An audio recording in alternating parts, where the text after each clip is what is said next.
এই বড় বড় সাইজের কাঁকড়াগুলো আমি বানিয়ে ফেলেছি। এটা ফাইনাল রেজাল্ট। এখন চলো দেখবো কীভাবে আমি বানালাম।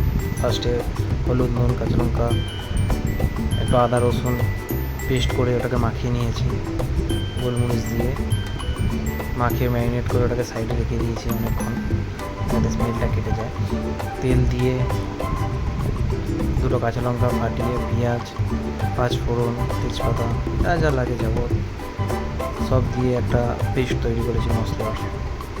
ওটাকে কষিয়েছি অনেকক্ষণ। পেঁয়াজটা যখন লাল লাল হয়ে আসবে তখন জল দিয়ে একটা ম্যারিনেট তৈরি করবো, গ্রেভি টাইপস। তো একটু টাইম লেগেছে ওটায়। তো এরকম মশলাটা রেডি হয়ে গেছে যখন টমেটো দিয়েছিলাম 4-5টা টমেটো দিয়েছিলাম। একটু জল দিয়ে এটাকে কষিয়ে নেবো। যখন গ্রেভিটা রেডি হবে তারপর আমাদের ম্যারিনেট করা কাঁকড়াটাকে ওর উপর দেবো। অনেক বড় বড় সাইজের কাঁকড়া ছিল। এটা আমাদের বটতলায় দামও এনে দিয়েছে, খুব ইচ্ছা আমার হাতে কাঁকড়া খাবে। তো কাঁকড়াটাকে ভালো করে কষাতে হয়েছে অনেকক্ষণ, প্রায় 1 ঘন্টা মতন আমি কষিয়েছি মশলাটাতে। কাঁকড়াটাকে ভালো করে মাখিয়ে তারপর জল দিয়ে ভাপিয়েছি। অনেকবার জল দিয়ে কষিয়েছিলাম, একেবারে জল দিয়ে দিইনি। জল দিয়েছি, কষিয়েছি, জল দিয়েছি, আবার নাড়িয়েছি, কষিয়েছি, যাতে কাঁকড়াটা ভিতর অব্দি মশলাটা যায়। কারণ কাঁকড়া তো একটু মোটা হয়, মাংসের মতো নরম হয় না। কাঁকড়ার উপরে খোলটা খুব শক্ত, তো ভিতরে মশলাটা যাওয়াটা খুব দরকার, নাহলে ভিতরটা কাঁচা থেকে যাবে।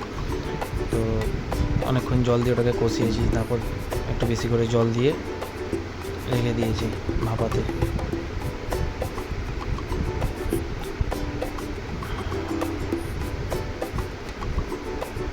ফাইনালি 15-20 মিনিট রেখে দেওয়ার পর আমাদের কাঁকড়া রেডি হয়েছে। খুব সুন্দর স্মেল উঠেছিল কাঁকড়া থেকে, হেভি খেতে হয়েছে। সবাই বলেছে খুব দারুণ হয়েছে, আমারও খুব ভালো লেগেছে। অবশ্য আমি আমার মায়ের স্টাইলেই করেছি, আমার মা এটা আমাকে শিখিয়েছিল, মায়ের থেকেই শেখা সবটা। আমাদের ফাইনাল কাঁকড়া রেডি। আর এই হচ্ছে আমি।